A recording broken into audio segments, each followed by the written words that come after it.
In this video, we're going to take the Hawk T1 from Just Flight and attempt to simulate free ship formation flight from RAF Valley in Wales, then around the Mach Loop low flying area. The simulator we are using is X-Plane 11 with Orbx True Earth Scenery. With me on the flight today is my usual wingman Tim Wood from M2M Tech, and completing the free ship is Phil Williams, who is actually an agent for Bwlch motion platforms. I'm going to start with Phil because it was Phil who suggested we make this video.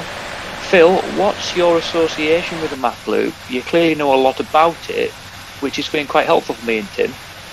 Yeah, we used to come as kids in the late 70s. We used to stay in a place called Bryn Creek, near Towing, which is further down from the lake, from Tullylyn Lake. And now we go there with our kids. So as a family we go there and we stay at the Red Lion in Dinas Mordi, which is on the actual loop. So we'll be flying over that soon. We're coming down to the lake now and turning left into Corris, this Corris corner. Just down here there's a steam railway, like the Tullylyn Railway, and then Corris Craft Centre below us. And then the next point here is left turn into the Dovey Valley when we reach the town of Llanbedr. I've been practicing my Welsh pronunciations, Phil. That sounded almost rude to me, but I'm going to have a go myself. Mk10. Does that sound right? That's right. Tim, I can tell by your engine revs that you're working really hard to keep steady in relation to my plane. Other than saying do it like the Welsh do it, what advice would you give for people formation flying in an X-plane? What do you mean, like the Welsh do it? Carefully? Don't give up the day job. Sorry. So I think basically the closer you are, the harder it is to fly close formation. An important step is to invest in a good HOTAS and pedal setup, and this is going to give you the finite control that you actually need for close formation. I think secondary to the HOTAS and pedal setup, you need good communication from the lead aircraft. Yeah, and it helps, I suppose, if that lead aircraft communicates, if he's going to close his throttle or make a sudden stick movement. Yeah, massively important. I think if you, you know, don't react at the same time, then obviously engine lag and things like that simulated means that you just continue to drift further and further apart. We have had lag issues, and that does cause big movements for the second aeroplane. Yeah, absolutely. I think flying second aircraft, what you need to do there is not be too reactive to sudden erratic movements, which you kind of begin to learn is lag.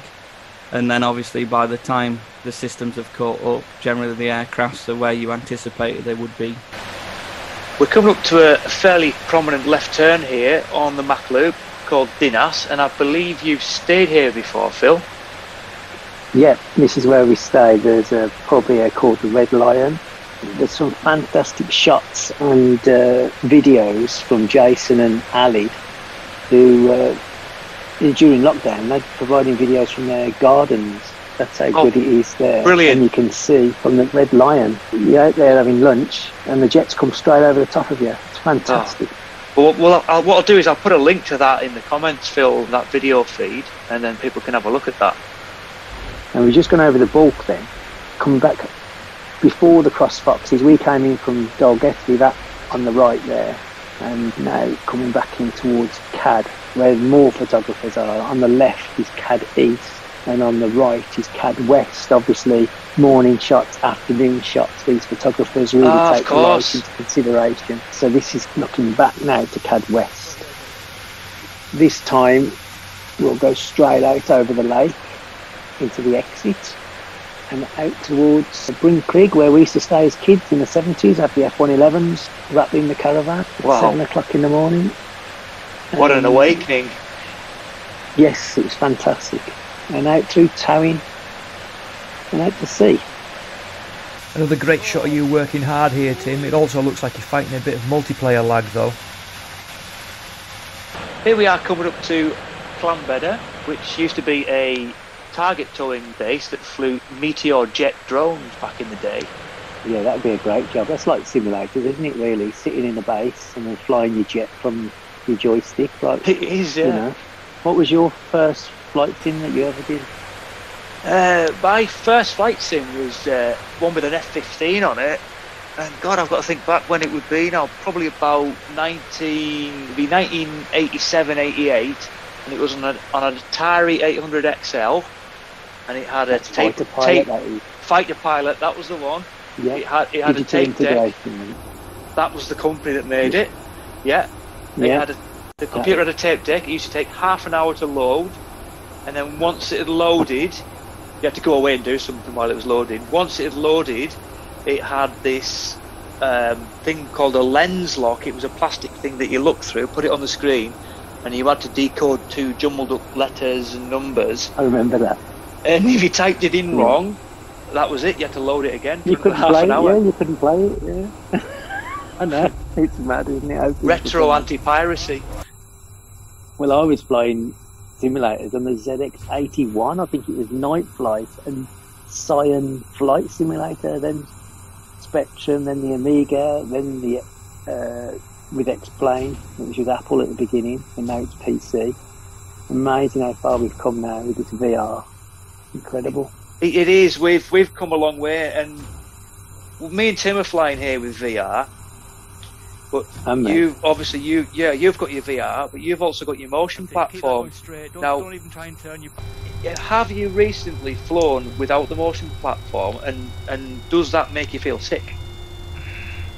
I personally don't get sick from it, but my wife does, and having the motion platform helped her because she was motion sick for just using the VR. Oh, sorry, I'm just looking at you. No, that's good.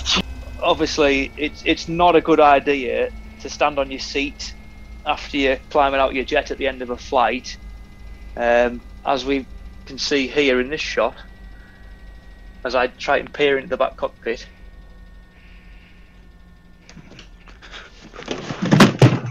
I've just fell off the ejector seat. I think, if you are going to stand up on your ejector seat to enjoy the immersion of looking back over your Hawk, make sure it's firmly bolted to the floor.